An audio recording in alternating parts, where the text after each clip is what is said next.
Ang dating 2 kalabaw ni Oyong ay naging 6 na. 2 beses na kasing nanganak ang babae naming kalabaw. At dahil wala pa namang matinding pangangailangan kaya hindi namin binibenta ang kalabaw na yon. Nag-aaral ako sa 2 baitang sa sekundarya ng panahon na ito. Si Desmond naman ay nasa 4 na baitang. Sina Melvin at Rowan naman ay parehong nasa 1 baitang noon. Nakikitira pa rin naman kami sa bahay ng tiyuhin namin. Nung una ay wala namang problema. Pero nang nakitira rin ang mga pamangkin ni Tia na sina Onat, Renzo at Bebet, ay doon na kami nagkaroon ng problema. May ugali kasi ang mga pamangkin ni Tia noon na siyang naging madalas na dahilan ng hindi pagkakaunawaan. Isang araw, ayon kay Desmond, nagpaalam na uuwi sina Rowan at Melvin. Wala kasi ang kanilang guro kaya imbis na manatili sa eskwelahan, ay mas pinili nila na umuwi na lamang.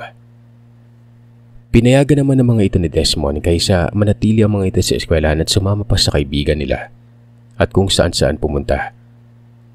Pero nang nakauwi na si Desmond kinahapunan, nadatnan niya na may mga galos si Rowan at si Melvin naman ay may bukol sa noo.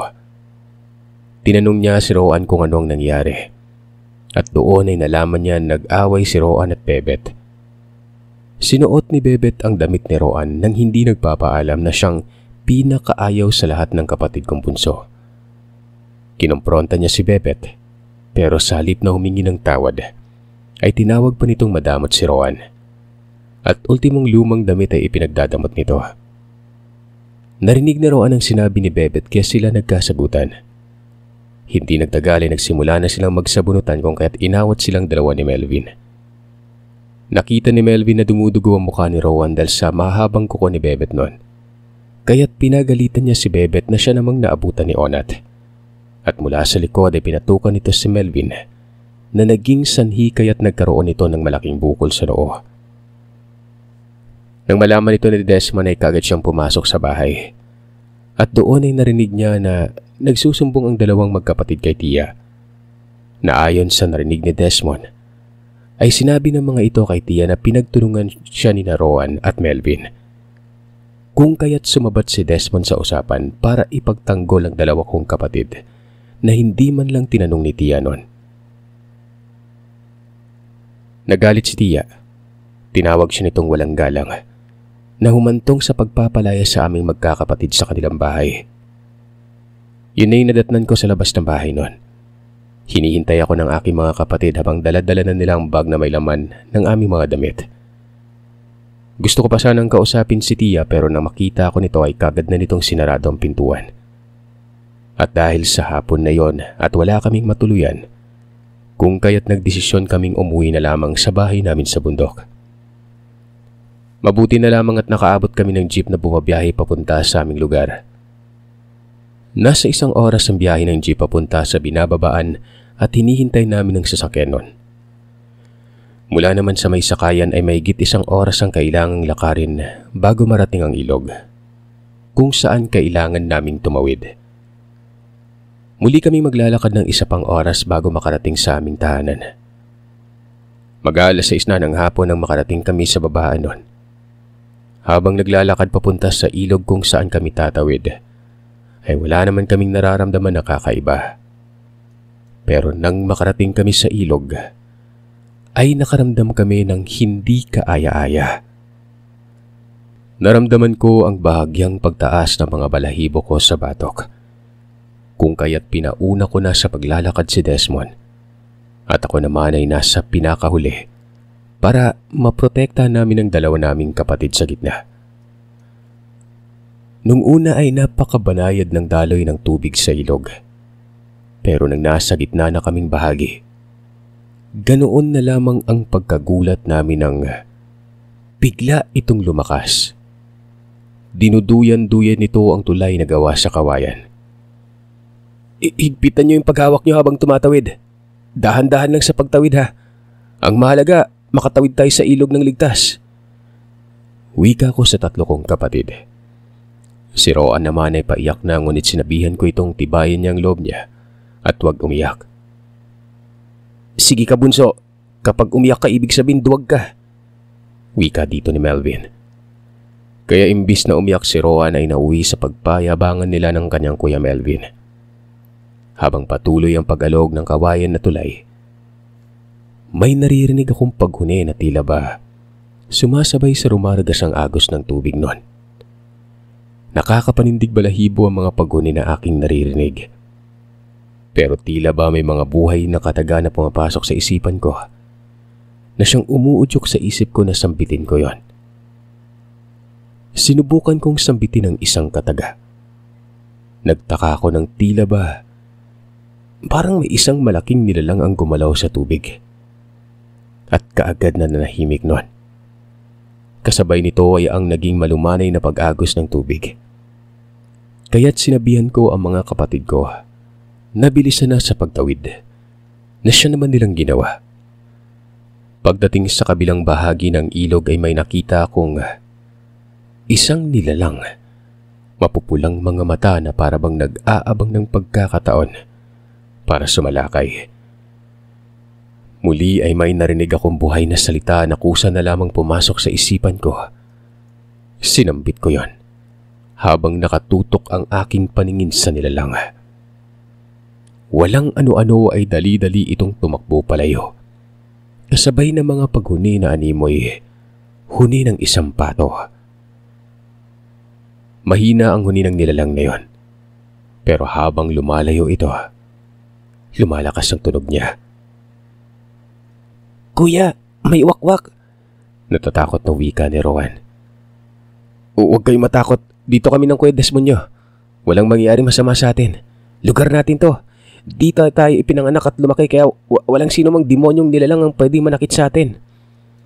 Mahabang wika ko sa dalawa.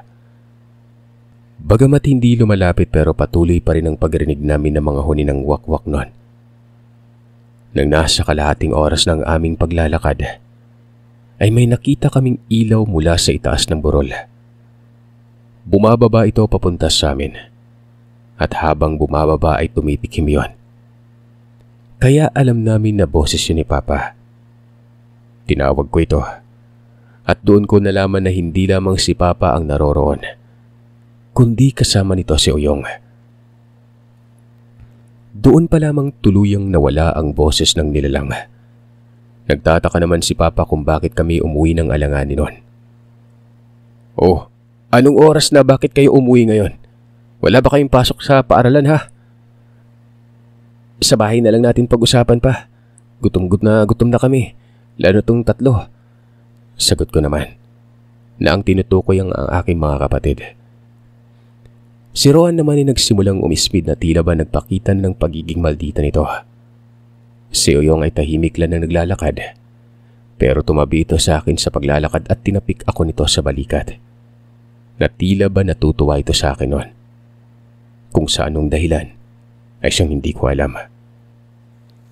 Pagdating sa bahay ay kaagad na kaming nagmano kay Mama at dumiretso na sa lamesa. Katakatakang may pagkain sa lamesa pero hindi pa sila kumakain. Kaya pala wala kaming ganang kumain ng maaga. Uuwi pala kayong apat. Wika ni Mama habang niyayakap si Rowan. Pero nang mailawan ng lampara ang mukha ni Rowan noon, nakita niya ang mga galos na gawa ng kuko. Tinanong niya si Rowan kung ano ang nangyari. Doon na rin pinakita ni Melvin ang bukol niya sa noo na siya namang ikinagalit ni Papa. Maging si Oyong Man ay nagtanong kung ano ang nangyari. Habang kumakain ay isinasalaysay namin sa kanila ang mga nangyari nung hapon na yon at bakit kami umuwi ng alanganin. Hindi alam ni Tiyo na umuwi kami pa. Nasa laot pa yun kanina at ayaw ko maabutan kami ng lalim ng gabi sa daan eh.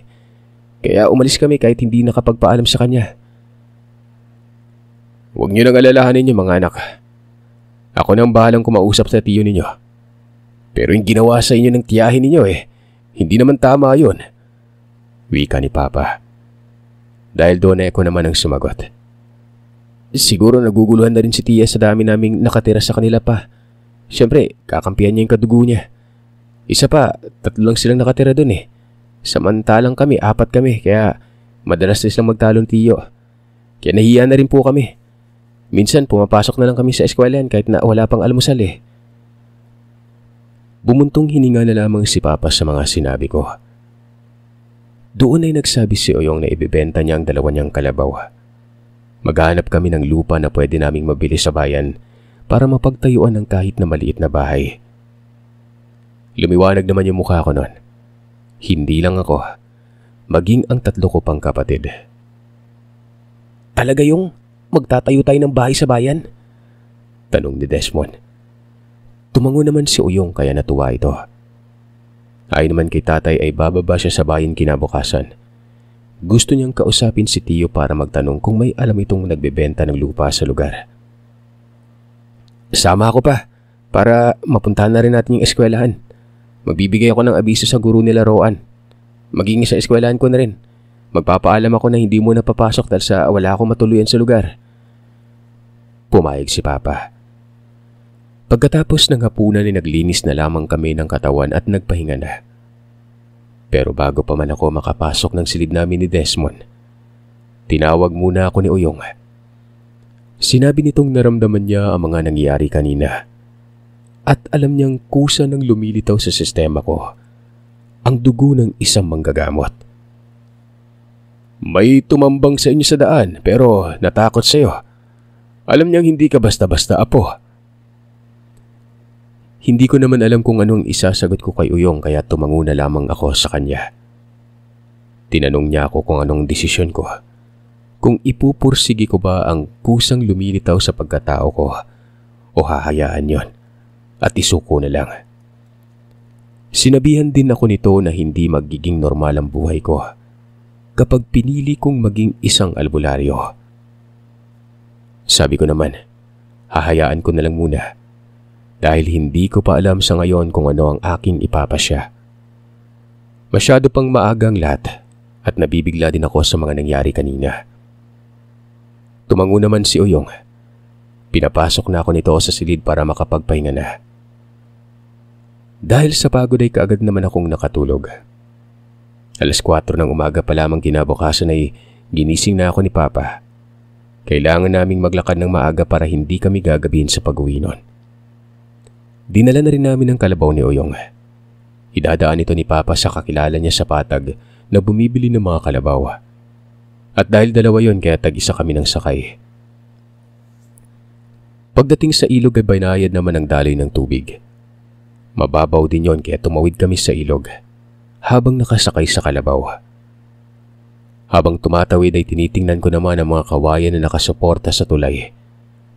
Maganda naman ang tindig ng mga ito kaya hindi ko lubos maisip kung paano napakalakas ng pag-alog nun kagabi. Hanggang sa makatawid na kami ng ilog at nang nakarating kami sa bukana, ay nagkataon naman na naroroon ang kakilala ni Papa. Masaya ang Ginoo dahil ayon sa kanya ay nagbabalak itong pumunta sa amin para magtanong kay Papa kung may alam ba itong nagbibenta ng kalabaw. Pero dahil may dala na kami ay kaagad na niya yung binili. Hindi ko maiwasang malungkot at humingi ng tawad sa kalabaw kung bakit kailangan namin silang ibenta. Pagkatapos na mabili ang kalabaw, dali-dali kaming sumakay ng jeep papunta sa bayan ng aking tiyuhin. Pagdating namin doon ay nadatnan pa naming nagtatalo sina Tio at Tia. Nalaman namin na dahil pala yun sa pag-alis namin kahapon. Nag-aalala si Tio na baka kung anong nangyari sa amin sa daan. Ayos lang kami Tio, pasensya ka na kung pati buhay niyo nagugulo dahil sa amin Seryoso kong wika nun. Na siya namang pagtingin ni Tia sa akin kaya sinalubong ko rin ang mga mata niya. Hindi ko alam kung bakit ng oras na yun ay tila ba nawawalan na ako ng respeto kay Tia. Pero alang-alang sa tiyuhin ko ay kinalmahan ko na lamang ang aking sarili. Si Papa naman ay hindi na kinausap si Tia noon. Hindi na nga kami pumasok pa sa bahay nito. Wala na rin doon ang kanyang mga pamangkin. Siguro pumasok na sa eskwela. Niyaya kami ni Tio na pumasok muna at kumain pero tumanggi na si Papa. Kahit hindi naman ito nagsasalita tungkol sa nangyari, alam kong galit din ito. Diretsahan itong tinanong si Tio kung may alam ba siyang nagbebenta ng lupa na pwede naming mabili. Dahil doon ay kaagad naman kaming umalis para dalhin kami ni Tio sa kanyang kakilala. Nagtanong pa si Tia sa kanya kung saan kami pupunta. Pero nilingon lamang ito ni Tio at tiningnan, kaya hindi na rin ito nakaimik pa. Pumunta kami sa kabilang bahagi ng lugar at doon ay kinausap ni Tio ang kanyang kaibigan. Ipinakita nito ang parte ng lupa na kanyang binibenta. Hindi yun kalakihan, siguro ay nasa 100 metro kwadrado lamang ang lugar. Tama lamang sa pera na dala namin. At may sobra pa. Tama lang para pambili ng materyales sa matitira. Nang magkasundo na sa bayaran ay kaagad namang ibinigay sa amin ng kapitan ng barangay ang kasulatan na naibenta na sa amin ang lupa. Pagkatapos ay pumunta kami ni Papa sa paaralan. Inuna namin ang eskwela ng 3 kong kapatid. Doon ay nakita ko si Bebet at ang kapatid nitong si Onat. Si Renzo naman ay hindi ko nakita noon. Sigurado may klase ito. Tiningnan ako ni Onat ng tila ba may pangungutya pa pero dahil bata kaya hindi ko na lamang yun pinansin pa. Sunod naman naming pinuntahan ay ang eskwelahan kung saan ako nag-aaral. Malayo ito ng konti sa pinapasukan ng mga kapatid ko, kaya't sumakay na lamang kami ni Papa ng tricycle noon. Matapos kong magbigay alam sa mga guro ko ang aking kalagayan, naiintindihan naman kami nito. Bumalik muna kami sa bahay nila Tio para magpaalam na babalik na kami sa bundok. Pero pagdating namin sa bahay ay narinig namin ang pagtatalo na naman ng mag-asawa. Irinig ko pa kung paano sinabi ni Tio na, "Hindi ko obligasyon ang pakainin ng mga tamad mong pamangkin ah. Nung mga pamangkin ko ang nandito, hindi ka namumroblema sa mga gawaing bahay at pang-ulam. Masisipag silang maghanap na may ulam sa dagat. May baon pang bigas. Ngayon, abay, bahala ka." Malakas ni wika ni Tio sa kanyang asawa. Kasunod na yun ay ang pagkita niya sa amin ni Papa na naghihintay sa kanya sa labas ng bakod noon. Lumabas ito para kausapin kami. Nagtanong naman si Papa sa kanya kung may alam itong mga tao na naroroon lang din sa lugar para magpakyaw sa paggawa ng aming maliit na bahay. Kaya muli naman kaming bumalik doon sa kakilala ni Tio. At doon mismo ay kinausap na ni Papa ang mga tao na gagawa. Nangako naman si Papa na magdadala kami ng baboy ramo na pang-ulam nila. Dahil maraming baboy ramo ang nahuhuli sa gubat na nasa aming lugar noon. Pagkatapos makipagkasunduan, kaagad na rin kaming bumalik ni Papa sa bundok. Gabi na nang makarating kami sa lugar. Kaagad kaming kumain ng hapunan habang nakikipagkwentuhan kina Mama at Uyong. Sinabi rin ni Papa na manghuhuli kami ng baboy ramo sa gabi na yon. Ay naman kay Uyong. Gusto niyang sumama sa amin para mabilis ang paghuli namin sa baboy ramo. Gusto mang sumama ni Desmond pero hindi na ito pinayagan ni Papa. Naggabing yon, ang kauna-unahang nilagyan ni Uyong ng sabulag ang bahay. May bahagi sa isip ko na alam ko kung bakit niya yun nilagyan ng sabulag, pero hindi ko na lamang isinatinig pa.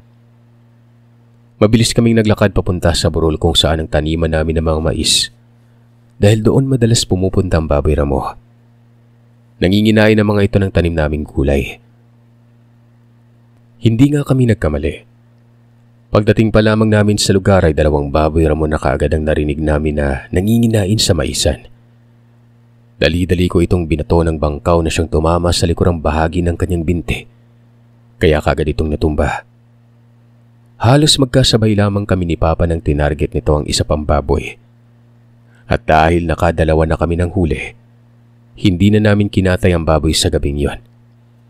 Napagpasya namin na dalhin na ito sa patag ng buo at doon na lamang kakatayin. Kukuha pa kami ng panglagang mais kahit gabi na. Pagkatapos na mahigit kalahating sako ay kaagad na kaming bumalik sa bahay. Pagdating sa bahay, nadatnan namin si Desmond na gising pa. Kasama nito si Mama na naghihintay sa amin. Masayang-masaya ito na makita ang dala naming baboy ramo.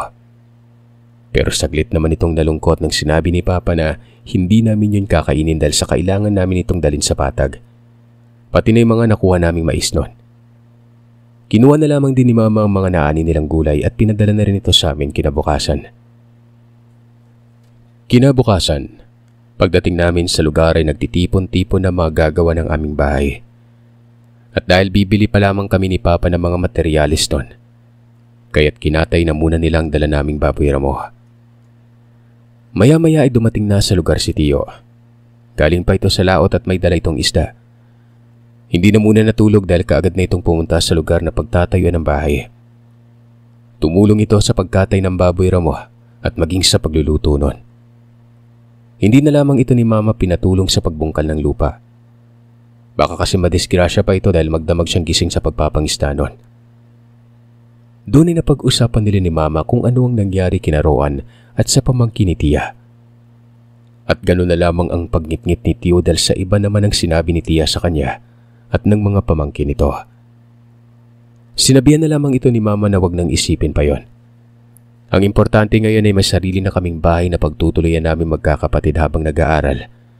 At doon na rin naman si Mama mananatili. Hindi naman nagtagal ay bumalik na kami ni Papa. Sakto lang na nag-iihaw na sila ng mga karne at nagsikain na muna bago nagsimulang gumawa. Mabilis naman ang kanilang paggawa na siyang ikinatuwa namin noon. Pwede na itong matulugan pero hindi naman maaari dahil sa naiwan ng 3 kong kapatid at si Uyong sa bundok. Kailangan naming umuwi kahit pahapon na ito. Sa pag-uwi namin, pinadalhan naman kami ng mga tao doon ng isda na siyang huli nila mula sa dagat. Maging ang binigay na isda ni Tio ay dinala na rin namin pauwi noon. Lingid sa aming kaalaman, kinompronta pala ni Tio si Tia at ang mga pamangkin nito na humantong sa pagpapalayas ni Tio sa 3 nitong pamangkin. Pero bago pa man makaalis ang 3, nagbitaw daw ng kataga si Renzo na, "Nagkamali ka ng kinalaban, Tio. Kahit asawa ka pa ng tiyahin namin, tandaan mong hindi mo kami lubusang kilala." Wika niya kay Tio na siya namang narinig ng may-ari ng lupa na binili ni Papa. Ayon sa may-ari ng lupa na si Manong Pulong, masaya silang nagiinuman at nagkikwentuhan. Ibinida pa kami ni Tio sa kanila kung gaano kami kasipag na magkakapatid noon. Hanggang sa natapos na sila sa pag-inuman at umuwi naman si Tio sa bahay nila ni Tia. Pero kinabukasan noon, Sir Seth, sa hibasan kung saan naroroon ang bangka ni Tio, ay nakita siya ng mga kapwa niya mangingisda na nakahandusay na wakwak ang tiyan at wala nang lamang loob. Wala na rin itong dugo kaya napakaputla na ng kulay niya. At ang ibang bahagi ng katawan niya ay nagkulay ube na rin. Nag-uumpukan ng mga tao sa dalampasigan ang natanaw namin nang makarating kami sa bagong gawa naming bahay. Kagad akong lumapit dahil parang tinatahip ang kaba ng dibdib ko noon. Ganun na rin sina Mama at Papa. Ultimong si Uyong lumapit na rin. Nang makita namin na si Tio ang tao na pinag-uumpukan ng mga tao noon, ay napasigaw na lamang si Mama. Awang-awa siya sa sinapit ng kanyang kapatid. Maging ako man ay napasigaw na rin at tinatawag si Tio noon. Si Papa naman ay napamura rin habang nagtatanong kung sino ang may kagagawan ng pagkamatay ni Tio. Walang pagdadalawang isip na sinabi ni Uyong na aswang ang may kagagawan ng pagkamatay niya. Nang kinuha na ng punerarya si Tio para maiayos ng bangkay nito, kinausap kami ni Manong Pulong. Sinabi niya sa amin kung ano ang narinig niyang sinabi ni Renzo kay Tio noon. Doon ako napaisip dahil sigurado ako na hindi aswang ang magkakapatid. Pumunta ako sa bahay nila para hanapin si Tia. Pero ayon kay Mang Pulong, pinuntahan na nila ito kanina. Pero wala si Tia sa bahay nila. Tila sa pilitan din itong kinuha sa bahay nila dahil nang tingnan nila ang loob ng bahay na mag-asawa. Magulo ang loob nun, na para bang may nag-away. Para makasigurado ay sinabi ko si Uyong sa bahay nila Tio para masuri niya kung ano ang nangyari. Doon ay nakumpirma ni Uyong na tama ang mga sinabi sa amin ni Manong Pulong. Tinanong ko naman si Mama kung saan nakatira ang angkan ni Tia pero maging ito man ay hindi niya alam. Ayon kay Mama, hindi naman nakasal si Tia at Tio at ni minsan ay hindi niya nakita ang kahit na isang kapatid o kahit magulang ni Tia noon. Doon na kami gumawa ng kuro-kuro. na kung binantaan si Tio ng pamangkin ni Tia, ay maaaring may lahi itong aswang. Dahil sa nangyari ay hindi na natutukan nila mama mga gumagawa sa bahay. Inuna muna namin na maasikaso ang bangkay ni Tio. Nakaramdam naman ako ng pagkakonsensya dahil sa amin nagmula ang lahat noon kung bakit ito napahamak. Kaya ng mga oras na yon ay wala akong ibang gustong gawin kung di mahanap ang hustisya sa kamatayan ni Tio. Niyaya ako ni Uyong na pumasok sa bahay nila Tio. Doon ay nakakuha siya ng idea kung anong klaseng nilalang ang sumalakay sa bahay. Ayon kay Uyong, hindi umano aswang si Tia. Marahil ang magulang ng mga pamangkin nito ang siyang may dugo ng pagiging aswang. Dahil sa ginawang pagkompronta at pagpapaalis ni Tio sa mga anak ng nilalang. At yun ang naging sanhi para patayin nila si Tio. Iniwan din ng mga ito ang bangkay sa dalampasigan para magsilbing babala sa mga tao o sa sino mang may balak kumalaban sa kanila. At higit sa lahat ay sa amin mismo ng mga pamangkin ng tiyuhin ko. Hindi ako natatakot sa kanila, Uyong. Harapin nila ako ng maging patas yung laban. Huwag ka mag-alala, Apo. Babalik ang mga nilalang na yon sa ayaw at gusto nila. Sagot naman sa akin ni Uyong, habang hinihipan ang uri ng panyo na nakita namin sa bahay nila Tio. Kung sino man ang may-ari ng panyo na yon, ay sigurado akong hindi si Tio o si Tia. Kinuha ni Uyong ang panyo. Kinagabihan ay dinasalan niya ito ng mga Latin. Ganon din kinabukasan nung papasikat ng araw. Kung titingnan mo ito ay tila ba hinahawakan lamang nito ang panyo. Pero dahil sa bukas na ang kamalayan ko sa lihim na aral, kaya naririnig ko ang mga buhay na kataga na binibitawan ni Uyong ng tahimik. Inabot na ng 1 linggo. Ganon din ang burol ni Tio na noon ay doon pa rin namin inilagay sa bahay nila. 1 linggo na ang nakalipas pero wala man lamang ni anino ni Tia ang dumating o dumalaw sa kanyang asawa. Dahil doon ay si Mama na mismong nagpasya na ipapalibing na lamang ang kaisa-isa niyang kapatid.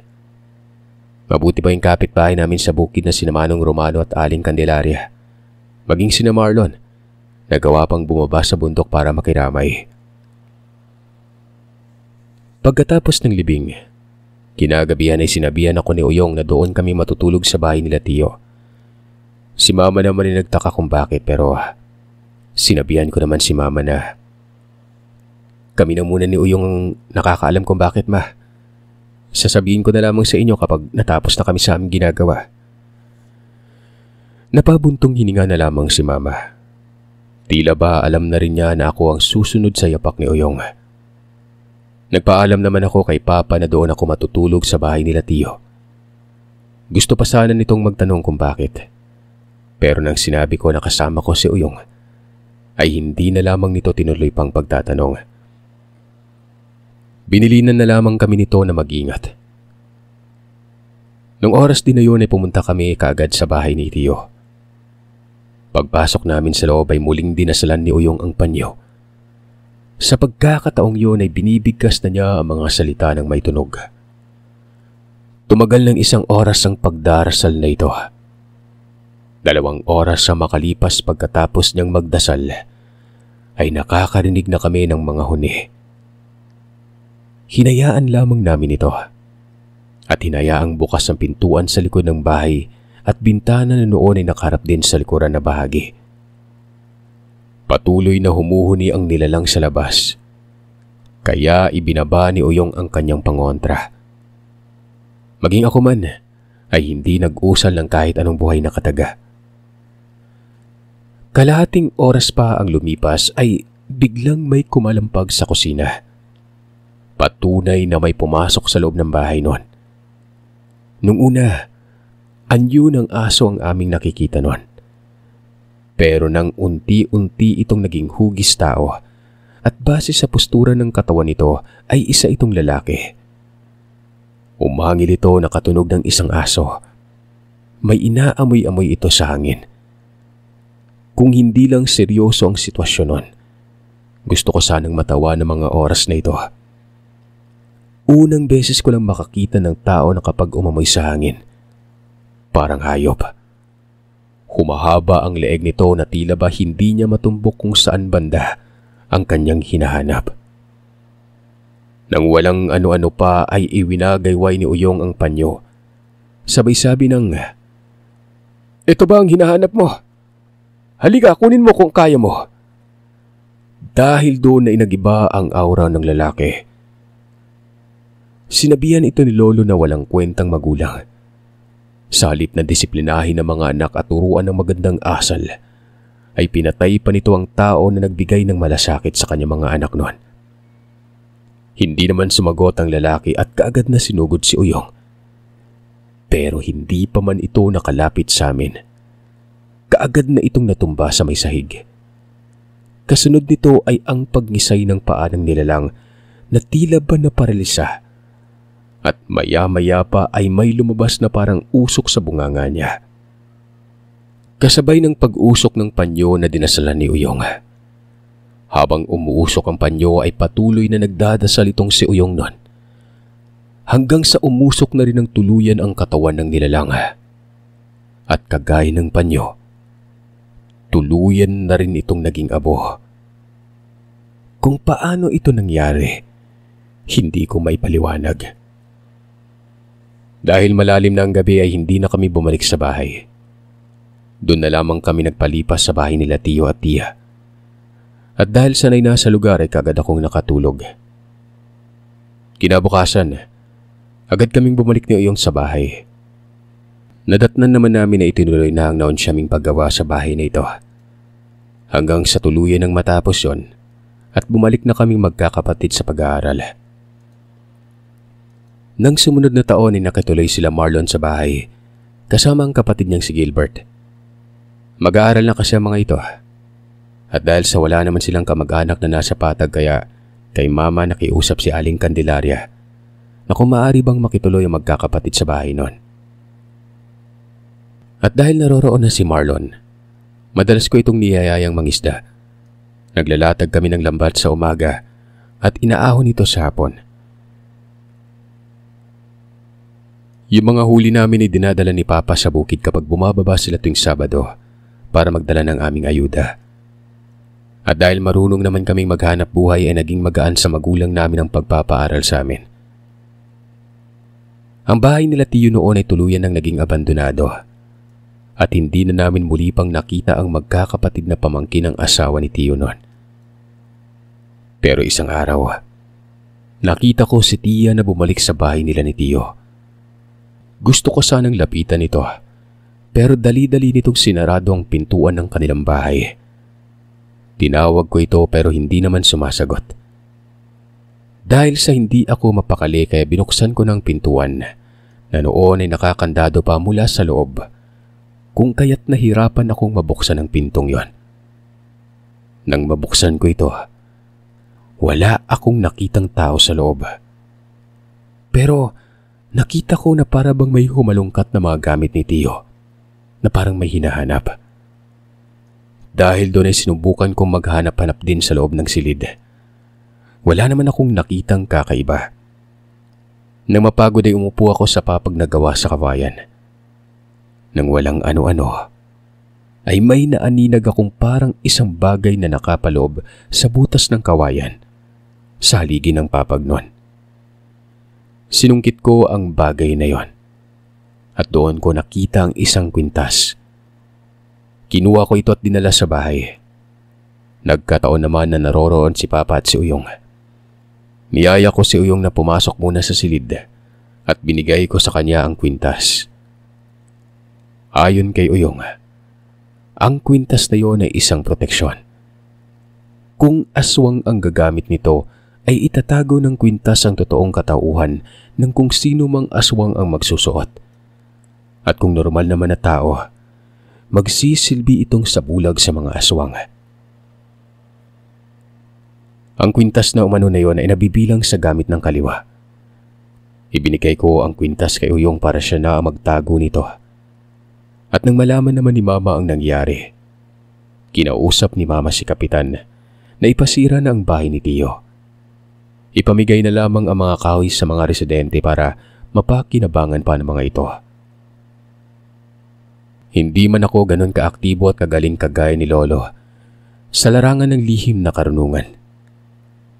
Pero nagagawa ko naman ng maayos at kahit papano ay nakakatulong ako sa mga tao na nananatiling naniwala sa aking kakayahan magmula nang matuto ako sa lihim na karunungan.